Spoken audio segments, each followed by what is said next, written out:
What's going on, everyone? Welcome back to another episode of the Primetime Sports Podcast, hosted by Joey Maylari. So in today's episode, I'm going to give you a breakdown of what happened to the Patriots-Texans preseason game last night at Gillette Stadium. I'll give you a recap of that game, some players that stood out for both teams, and I'll also talk about the Giants and the Lions game tonight, give you another preview of that game. I did do a preview over the last couple of days and talked about some players to watch out for, but there's a couple more guys I wanted to mention, a couple more updates as well with their roster construction that I want to talk about before tonight's game. And then at the end of the episode, I'm going to give you a list of players around the NFL to watch out for in week one of the preseason, including Tennessee Titans quarterbacks Malik Willis and Will Levis. That'll be a good battle there between Willis and Levis for who gets the backup quarterback spot there in Tennessee. Also, another quarterback, Stetson Bennett of the Los Angeles Rams.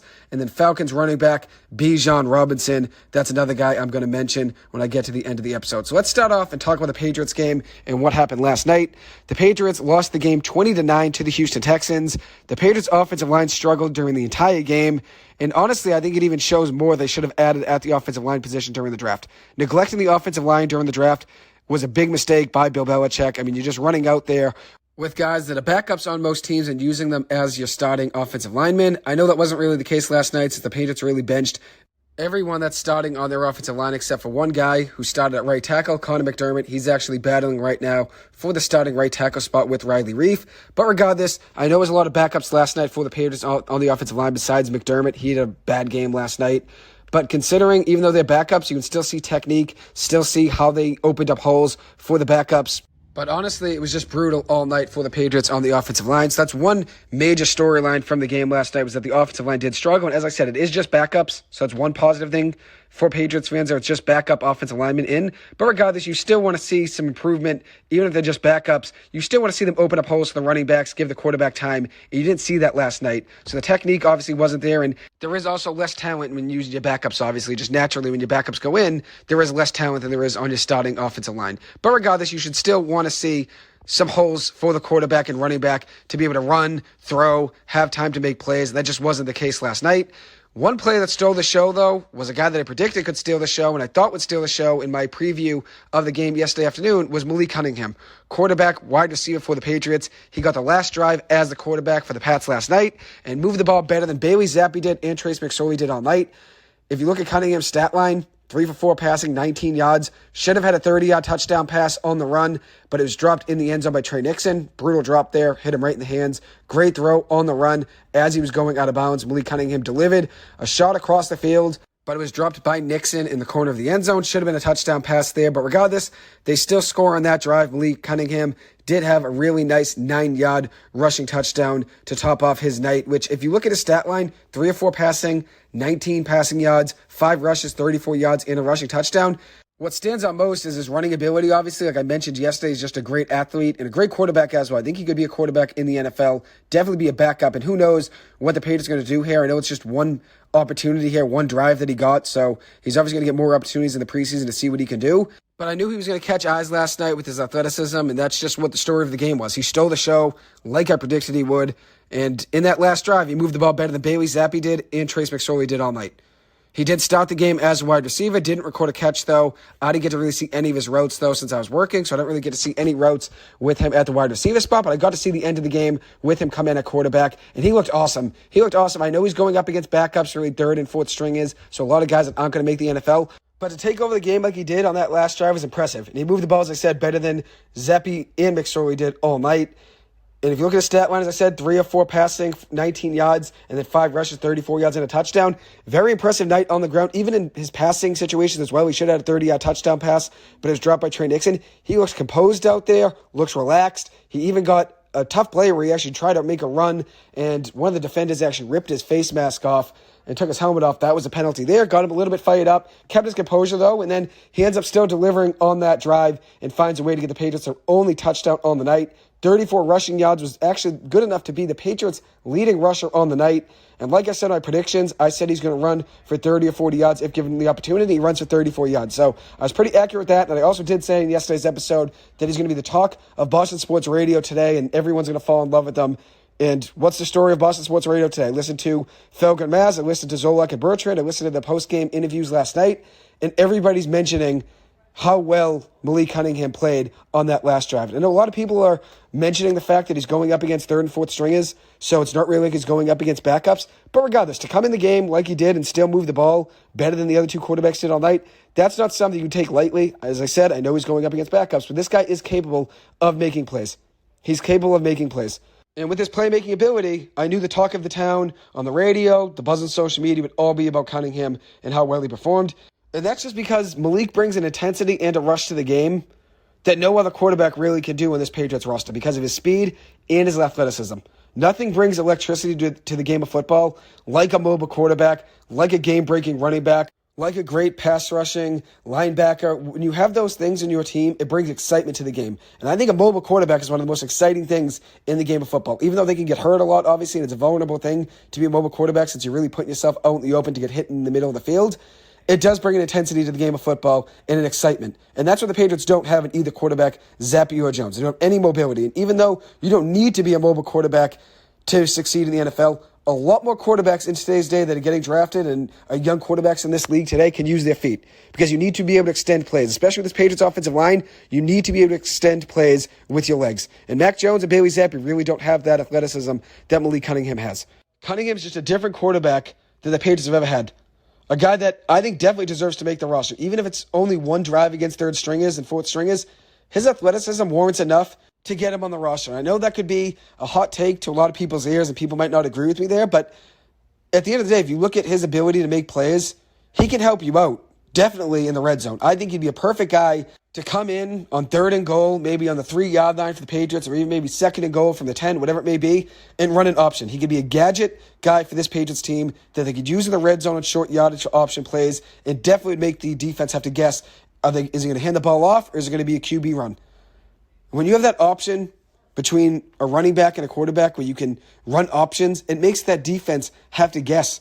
They have to account for the quarterback being able to move. That's not really the case with Mac Jones. Mac Jones can't run options because he doesn't have that mobility.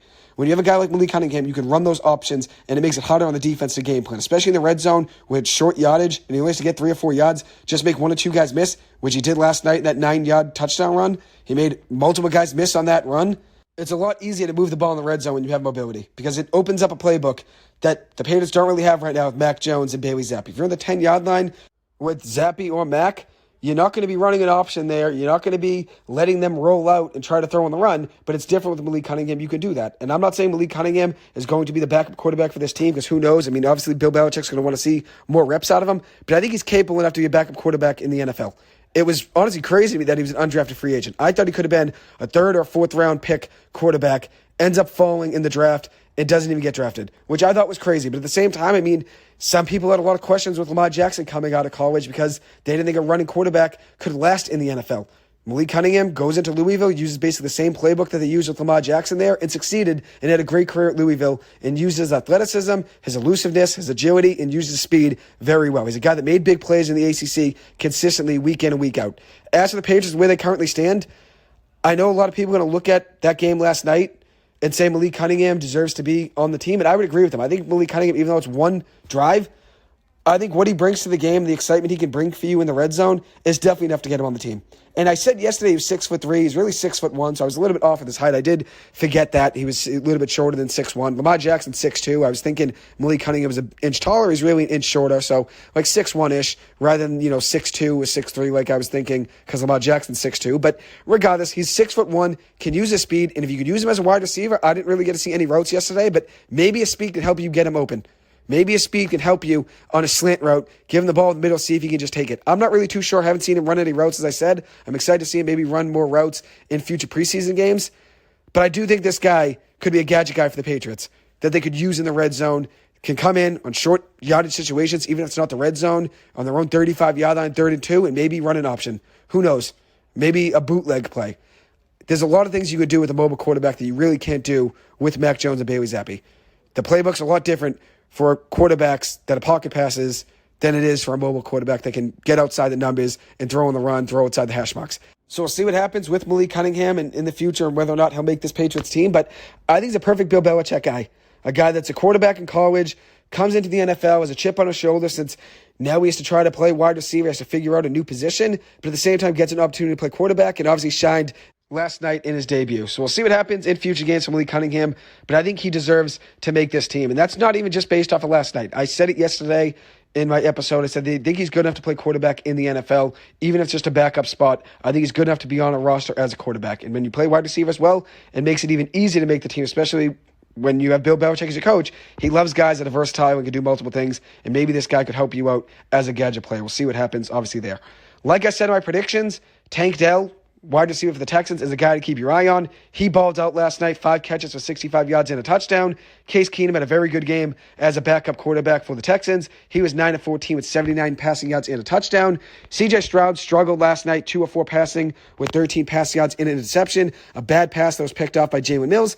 He'll get more reps in the preseason to get himself more acclimated to the NFL. I'm not really too worried there about Stroud. Obviously a tough pass there, but it takes time to get used to playing quarterback in the NFL, and that was his first game ever playing live NFL players. And even if he's going up against backups for the Patriots, you're still going up against better talent than you did in college when you're just playing backups in the NFL. There's still a lot of talent on the field when it's backups in the NFL. These are all guys that could step in and be starters for some teams in certain situations. If there's an injury, whatever it may be, backups in the NFL are a lot better than what you play in college. So it's obviously a tough play there for C.J. Stroud, but I think he'll adjust. He'll be fine. As for Bailey Zappi, he was 12 of 14 passing in the game with 79 passing yards and had a run for 6 yards. No touchdowns, no picks. Here's the thing with Zappi.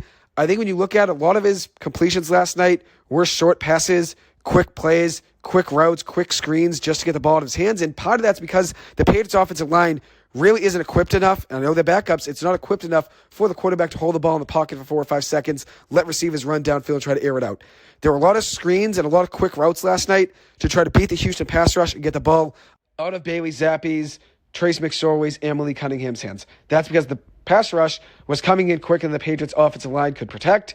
The Patriots offensive line, as I said, did struggle last night. So Bailey Zappi really had to rely on shorter passes, and he was a check down king kind of. That's what people were referring to him on the radio. He did throw a lot of check downs last night, and even though it's just a preseason game, you'd like to see him maybe air it out once or twice. I know, as I said, the offensive line wasn't great. Maybe take a shot downfield, though, in one of those 14 attempts. He was 12 of 14 passing with 79 yards, a lot of those being easier completions with guys just being open on quick routes or screens. With that being said, though, we did have a really good pass, a 27-yard completion to Tyquan Thornton on the sidelines. My issue with that play, though, was that it didn't really hang in the air for a few seconds there. That's a pass that definitely could get a receiver hurt in a real game. I know, even though it's just preseason, guys are still hitting, and Thornton did get hit a little bit on the play. It wasn't really too bad, but in the NFL, in a real game, in the regular season, if you're hanging in the air like that and there's a safety coming from behind, they're going to light you up there. So the ball did wait a little bit in the air, but luckily Tyquan Thornton, great athleticism and a great reach as well, found the ball in the air and brought it in for a 27-yard reception. If you take away that play there by Tyquan Thornton and then also the Malik Cunningham drive, the Patriots ran a total of 34 plays and had 62 yards. So without the Malik Cunningham drive and the Tyquan Thornton 27-yard catch, the Patriots ran 34 plays and had 62 total yards. That's according to Alex Barth of 98.5 The Sports Hub. That's not really good. Obviously, you can show just those stats there, and without even watching them, you could tell the offense struggled on the night. The offensive line obviously struggled, and then if you look at it, it was really just Malik Cunningham, the only real bright spot for the Patriots in the game last night. So now I'm going to move on and talk about the Giants and the Lions game really quick. Give you guys another update on that game. The Giants are not expected to play any starters in tonight's game. Tyrod Taylor should get the start for the Giants at quarterback. But backing up Taylor will be undrafted free agent quarterback Tommy DeVito. Will get a lot of reps in tonight's game. He was born and raised in New Jersey, so this will be obviously a fun opportunity for him and a great, obviously lifetime dream, probably playing for the Giants, a team that he's probably a fan of growing up. He played for Illinois during his senior season in college, threw 15 passing touchdowns with 4 interceptions last year and also ran for 6 touchdowns as well for Illinois. He played his first 4 years of college football at Syracuse, where he threw 28 passing touchdowns and 12 interceptions for the Orange in those 4 seasons. So that's a guy to watch out for in tonight's game. Obviously, he's probably competing for a practice squad quarterback position. There is a chance the Giants keep him as a practice squad quarterback, or if they don't really see much at him, they probably go out and get a guy after they're cut from another team after the preseason is over. So we'll see what happens there. Hopefully DeVito, though, does well. Rooting for him, as I said, a New Jersey native, so he probably grew up a Giants fan, so this is a great opportunity for him to be able to shine in a Giants uniform. Some guys to watch out for in tonight's game. I mentioned a few of them already in my Giants preview that I already recorded, but here's a few more. I already mentioned Javarius Owens. I think he shines for the Giants secondary tonight. He was supposed to go to Kansas State in college, was rerouted to Northeastern Oklahoma A&M College, where he had 51 tackles and 3 interceptions as a freshman. Then he transferred to Houston, had a very productive career in the defensive backfield for Houston. He was a 7th-round pick by the Giants this year and brings a lot to the table. He's a guy to keep your eye on in tonight's game. With Gary Braywell, unfortunately, on the sidelines for the Giants for a few weeks with a knee injury, James Robinson and Jayshon Corbin are going to get a lot of snaps tonight at running back. Corbin had 21 carries for 73 yards and 2 rushing touchdowns last year for the Giants in the preseason. Also added in 14 catches for 76 yards as well. Has very good hands out of the backfield. Was also a kick returner for the Giants a little bit in the preseason last year, where he had 34 yards on a return. I'm excited to see him tonight. I think he shines for the Giants and has a good game. I'm going to say he has 50 yards and maybe a score in tonight's game. As for James Robinson, he has the talent, but just poor luck with injuries, like I already noted in my other episode. He has bounced around the league a little bit over the last year, from Jacksonville to the Jets to the Patriots and now to the Giants. I'm hoping he finds an opportunity here with the Giants, but I think he's one of the guys that is last cut for this team. And that's not talking about his talent. He's a very talented running back, but you can't really carry 5 running backs in the NFL in today's day. And I think the 4 running backs will be Barkley, Breida, Brightwell, and Eric Gray out of Oklahoma. I think Corbin will be a practice squad running back for the Giants. A guy that'll play tonight will be Cole Beasley. I think he's going to still make the team no matter what, but he has to still earn that roster spot. As I said, I think he'll likely make it, though. He will play in tonight's game. He's a guy that could be great for Daniel Jones during the regular season, especially on 3rd and short opportunities where we need to get open on, let's say, 3rd and 3. He's great out of the slot, always finds a way to get open, has good hands as well. I'm excited to see what the Giants could do on offense this year, especially considering how deep of a wide receiver room they have. Expect to see a lot of Colin Johnson, Bryce Ford-Wheaton, Jaden Mickens, and Khalil Pimpleton tonight. I think Ford-Wheaton and Pimpleton can make a few flashy plays tonight to catch some eyes. With Ford-Wheaton's long reach and then Khalil Pimpleton's speed, they can definitely help you out on offense and obviously catch some eyes in the preseason. Jalen Hyatt, Giants' 3rd-round pick out of Tennessee, will play a little bit in tonight's game. He doesn't really have much to prove, though. Probably will get a few reps just to get him acclimated to the game, but he's not going to play a lot in tonight's game. Lawrence Cager will likely be the Giants' 3rd tight end on the depth chart during the season. Expect to see him get reps tonight. A guy that was productive in limited opportunities last year will get more opportunities now in the preseason. A good receiving tight end and a good option for Daniel Jones as another tight end that can catch passes. Obviously, the Giants have Daniel Bellinger that can catch passes, and then Darren Waller as well. Daniel Jones has a lot of weapons going into this year, and I'm excited to see what he can do with all of those guys. One last thing I want to mention is that you should watch out for Donnie Holmes and Cordell Flott in tonight's game. They both are battling for the slot cornerback position on this Giants team. Expect them to go at it a little bit tonight early in the game, the first quarter. They'll both be playing probably early in the game, considering Cordell Flott will definitely be on this team. And even though I saw some reporters and analysts have Donnie Holmes being one of the last cuts for the Giants, I think he'll be on the team as well. I don't expect either of these guys to get too many reps in tonight's game. Get a little bit of reps in the first quarter just to see what you got in these two guys to figure out who should be the starter. But at the end of the day, I think both these guys deserve to be on this team. Iron sharpens iron at the end of the day, so Flott and Holmes can only make this Giants team better by having a great competition for the slot cornerback position. I'm a fan of both of them, but I'm going to go with Flott as the winner there in that battle for the slot cornerback position between Holmes and Flott. As I said, though, it should be a fun battle to watch during the preseason. So now for my prediction for tonight's game, I'm going to go with the Giants winning this one 23-20. I think it'll be a good game, a close game, a fun one to watch. I'll definitely be tuning in. I'm going to go with the Giants winning 23-20. I think Jayshon Corbin has about 50 yards and maybe a score on the ground. And then I think Bryce Ford-Wheaton will have a couple acrobatic catches, I'm sure. He uses his height very well and his size. And I think Colin Johnson is the guy to keep your eye on. He performed very well in the preseason last year, and hopefully with more opportunities in the preseason this year, he can make plays yet again for the Giants.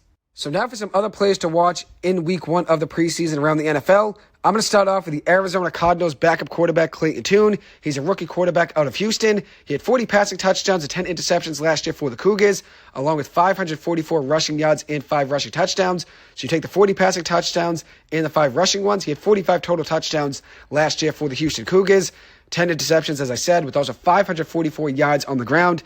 Overall, in 5 years at Houston, he had 104 passing touchdowns with 41 interceptions, also adding in 15 rushing touchdowns over those 5 years as well. He's a quarterback that will catch people's eyes with his arm and his underrated mobility. Right now, Colt McCoy is slated to be the starter for the Arizona Cardinals in week 1.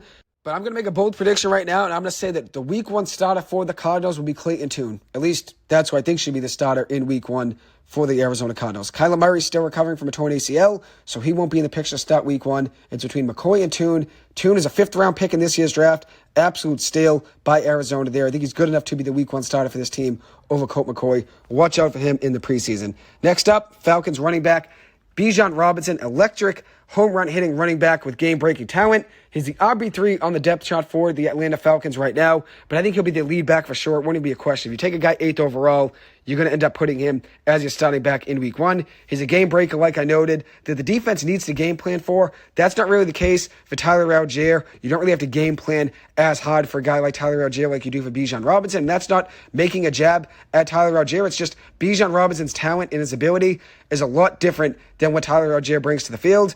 So watch out for Bijan Robinson in the preseason. Another guy to watch out for is Rams quarterback Stetson Bennett, 4th-round pick to the Rams in this year's draft, former quarterback for the University of Georgia. He's looked good in practice for the Rams. He's competing to be the backup quarterback right now for Matt Stafford. He's a 2-time national champion for Georgia, winning in each of the last 2 seasons. He's played in a lot of big games in college. I'm excited to see what he does in the NFL as a backup quarterback. One interesting thing to note is that Stetson Bennett's parents, growing up, had season tickets to every single Georgia game. So Bennett and his family got to see Stafford as a quarterback for Georgia when he was there in 2007, just about. They got to see him play back then. So that's obviously very cool, and now they are teammates in the same locker room with Stetson Bennett competing right now to be the backup quarterback behind Stafford. Ben, as I said, did look pretty good in training camp and in practices, but it is different than playing in a live preseason game since you're getting hit in live preseason games. But in practice, in training camp, during practice, he's not getting hit at all. So we'll see what he does. He's only 5'11", but has a very strong arm, and I think he does well in the preseason here for the Rams. And I think he'll be good enough to be the backup quarterback to Stafford during the regular season. But that's obviously going to be one fun thing to watch there for the Rams during the preseason. Another fun battle to watch will be the battle between the quarterbacks of the 49ers. Trey Lance right now is battling for the starting job. Brock Purdy is still recovering from a torn ligament, so he's not going to play in the preseason, especially week 1 here of the preseason for the Niners. We'll see what happens in the next few weeks, but he's very unlikely to play on Sunday versus the Raiders, recovering from that torn ligament that he suffered in the playoffs last year. As for Lance, the former 3rd overall pick in the 2021 NFL Draft, is battling right now for the starting job. Brock Purdy has gotten some reps, though, as a first-team quarterback in 11-on-11s. He's still the QB1 on the depth chart, but Trey Lance is still battling. It's still going to be a competition there to see who's the week 1 starter. With that being said, if I was Kyle Shanahan, I would be giving reps to Sam Darnold to see what he can do. I think Sam Darnold could succeed in this offense, and I said this when they signed Sam Darnold in the offseason. I think he's better than Brock Purdy and Trey Lance. I would honestly start Sam Darnold. And I know it's a crazy thing for some people to hear. A lot of people that were Patriots fans got to see Sam Darnold struggle against the Patriots a lot. And then even last year when he was in Carolina, he struggled as well. But I think when you look at Darnold's career, he never really had much help. And then if you look at what he would have in this San Francisco 49ers offense, he'd have a top offensive system with Kyle Shanahan. He'd have a good offensive line and unreal weapons. Christian McCaffrey, Brandon Ayuk, Deebo Samuel, George Kittle, Elijah Mitchell. He'd have weapons and stability and coaching, 3 things he did not have at all during his NFL career so far. I think he should be the starter there, but at the end of the day, it's probably going to be between Lance and between Purdy, but I think it should be Darnold. I think Darnold is the best quarterback of those 3, and I could be crazy with saying that, and that could be a very much a hot take, if he does struggle in the preseason, but I think Darnold has the talent there to be the QB1 in that system. I would give him another shot as a starter in the NFL. We'll see what happens. Obviously, with Lance, Lance is going to be still battling for the starting spot. As I said, Brock Purdy has been getting a lot of the QB1 reps in 11-on-11 drills. So we'll see what happens when the season does roll around. But I think if you could give Sam Darnold an opportunity with this offense, I think he could do big things. As for Trey Lance, I think he will be the odd one out at some point. I think the 49ers will trade him at some point in the next season. Whether it's during the season or next offseason, I think he'll be moved at some point by San Francisco. Another guy to watch out for during the preseason is Dolphins cornerback Cam Smith. He was a 2nd-round pick in this year's draft out of South Carolina to Miami. Very physical cornerback, great play recognition, not afraid to make a tackle. I think he's going to stand out in the preseason and start opposite of Xavier Howard in the secondary there for Miami. With Jalen Ramsey unfortunately tearing his meniscus in training camp and likely out until December, the Dolphins secondary needs somebody to step up opposite Xavier Howard at the CB2 position. The Dolphins did sign Eli Apple, a guy that has a lot of experience at the CB2 spot, but I think Cam Smith ends up winning that battle in the preseason. Another guy to watch out for, Browns quarterback Dorian Thompson-Robinson, who played very well in the Browns' win in the Hall of Fame game last week. He shined like I thought he would in that game. Now he gets the chance to get more snaps tonight versus the Washington Commanders. He was 8 of 11 in the Hall of Fame game passing, with 82 passing yards and a passing touchdown. Also added in 6 carries for 35 yards and a 15-yard run as a long. He scored the game-winning touchdown off a touchdown pass to Browns wide receiver Austin Watkins in the 4th quarter with 9 minutes to go. The Browns ended up winning that game 21-16. DTR uses his athleticism and his speed very well, and I think he's a guy that could definitely catch eyes again in tonight's preseason game against the Commanders. Another guy to watch out for in the preseason is Jaguars running back Tank Bigsby, a third-round pick in this year's draft out of Auburn. 970 rushing yards last year for Auburn with 10 rushing touchdowns. He runs hard, and he's very hard to take down. Underrated hands out of the backfield. Will buy some touches this year as the backup running back to the RB1 in that Jaguars offense, Travis Etienne. Next up, Broncos quarterback Russell Wilson. He's a guy to keep your eye on. He's going to start in tonight's game for the Broncos. The Broncos are going to start their starters in tonight's game. They had a rough year. Obviously, last year, Russell Wilson struggled heavily last year in that Nathaniel Hackett offense. With Hackett being gone and now Sean Payton as his head coach, he now gets a new beginning. They look to turn Russ back to his Seattle days if possible. The Broncos gave up so much to go out and get Russ a year and a half ago and gave him such a big contract that the Broncos front office really has no option but to hope that Russell Wilson can turn back time and get himself back on track. The question of will he be able to do that is obviously a big thing to watch during the preseason. Obviously, during this season as well, the regular season, he's still going to be the starter no matter how he performs in the preseason. But regardless, you want to see improvements from him, even if it's in a meaningless preseason game. You want to see him make strides to the quarterback he once was. In my opinion, I don't think Russell Wilson's going to be back to what he was in Seattle. Even if he has a better year this year in Denver's offense, I don't think he's going to turn back time. And I thought he was regressing already in Seattle before he got to the Denver Broncos. But we'll see what he does in the preseason and what he does in the regular season this year. Another guy to watch out for in the preseason is Eagles defensive tackle Jalen Carter. Rookie defensive tackle on the defensive line there for the Eagles. Could have been a top 5 pick if it wasn't for the off-the-field issues at Georgia.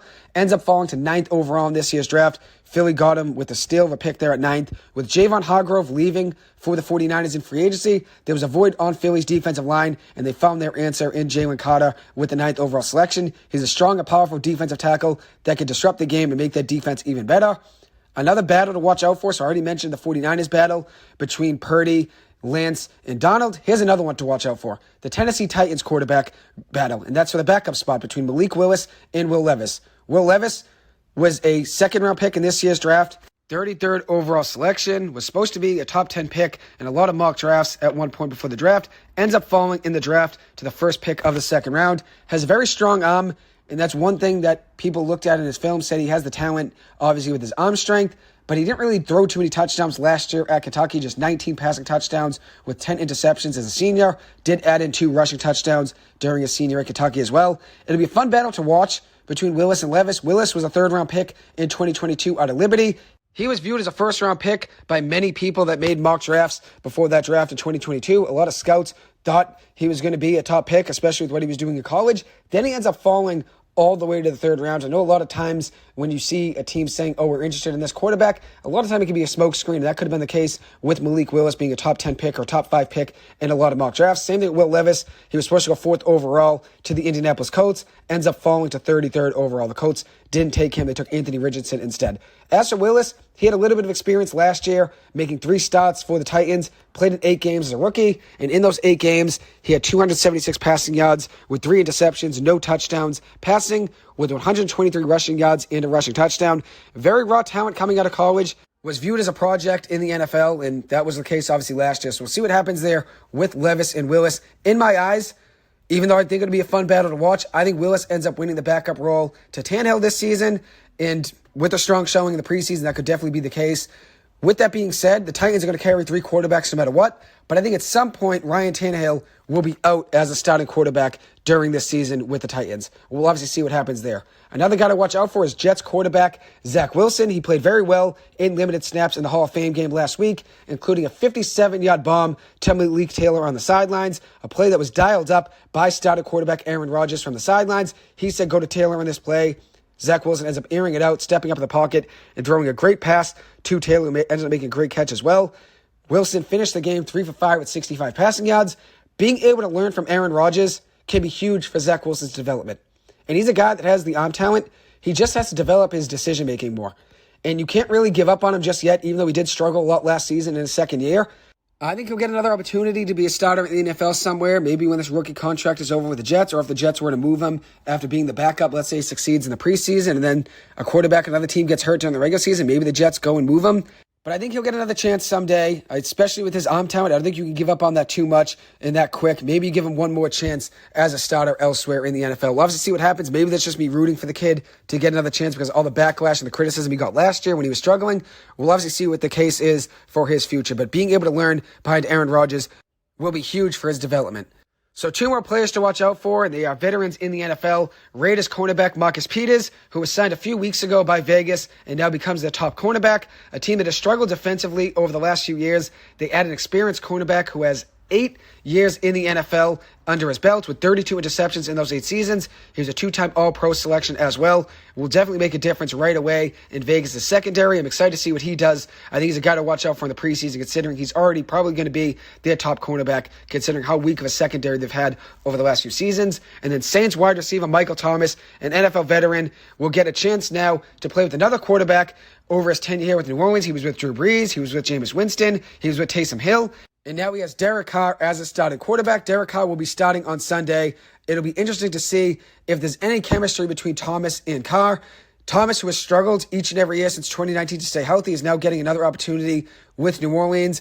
I still think he's probably going to be the wide receiver 2 on that team, even though he was a wide receiver 1 for a lot of his time there with the New Orleans Saints.